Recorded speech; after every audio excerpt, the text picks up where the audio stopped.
தமிழ்நாட்டை பாசிஸ்டுகள் புறக்கணித்திருக்கிறார்கள் என்று உதயநிதி ஸ்டாலின் கண்டனம் தெரிவித்துள்ளார்.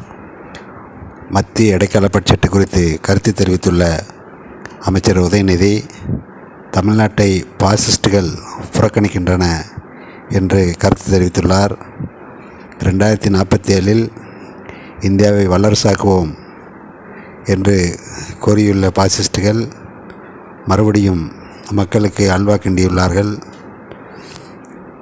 அவர்கள் லோக்சபா தேர்தலில் அவர்களுக்கு மக்கள் நல்ல பாடம் புகட்டுவார்கள் என்றும் கருத்து தெரிவித்துள்ளார்.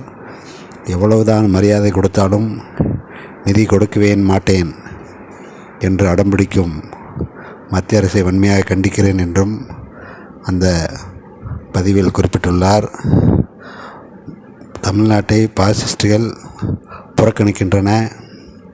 2047 இந்தியாவை வல்லரசாக்குவோம் என்று மக்களை அல்வா கொடுத்துள்ளார்கள். இதெல்லாம் உண்மையாக கண்டிக்கத்தக்கது என்றும் அந்த பதிவில் குறிப்பிட்டுள்ளார்கள். அவர்களுக்கு லோக்சபா தேர்தலில் மக்கள் தகுந்த பதிலடி கொடுப்பார்கள் என்றும் அந்த பதிவில் குறிப்பிட்டுள்ளார்கள்.